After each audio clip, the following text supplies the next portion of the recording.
Maybe. Andre Bose. Yeah, boy. If song or change, I ended up with focus with no one. Alright, terrible things.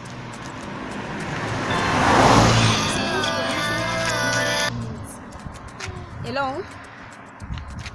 See that she say? Dinner next week is dress and dinner.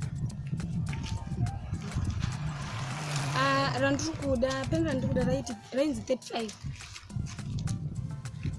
Alright, thanks. Wow. But my boyfriends, my guy, new. And now I want and going 4. 4? Yeah. 1, 2, 3, 4. Huh? In this Nagana 1. It is you. As since I saw a boyfriend. Yeah, I'm serious, me Musa Sege Gaskan. As you find out. And to move what I sent in a course. In the good dress and the dress out sharp. We saw on the tour, but you saw everything sharp.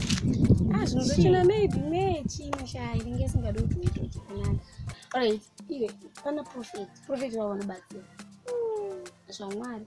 When you got a packet, it was apple. I in the Tambrana and looking what approach and I can't go up on a prophet or yes, I got a little in the issue. She shan't. I'm gonna tell you. I wasn't interested in school. He expressed that clearly. He said he did.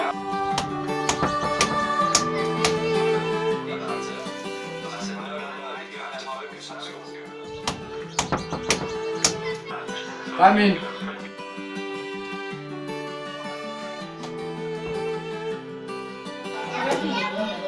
Tunofara mwanangu wakadia.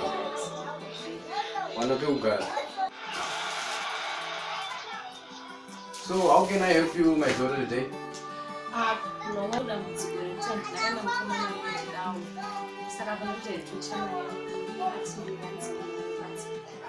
So get one of. So guys, that's no better. So do not famba murodroom, walk to Miss Comisco to an abamni. As I just would go to the end of an abamni from Torino. I want this with that from Baba. To not say the Saka no gonna Fugama, Kotongo, one of the Takunamati. Okay. In the name of the Father, and the Son, and the Holy Spirit.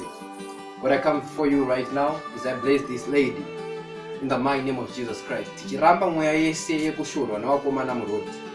Tinonamatira muchato nezita ramambo Jesu. In the mighty name of Jesus Christ, we pray. Amen.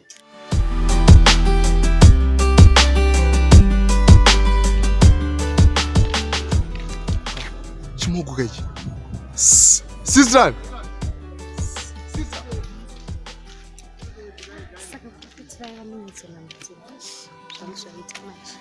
Masimberi sisi.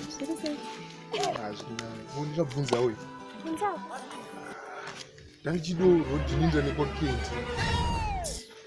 Saka mungu dzati kureba kwisika wakaita kwa 0 joinda kwakenti. Jesu. Mucho. Undikwanire mukoma neenda ameni ndonobvunza vamwe ndisi. Kuchiko kuti sister. Nditombo zvida.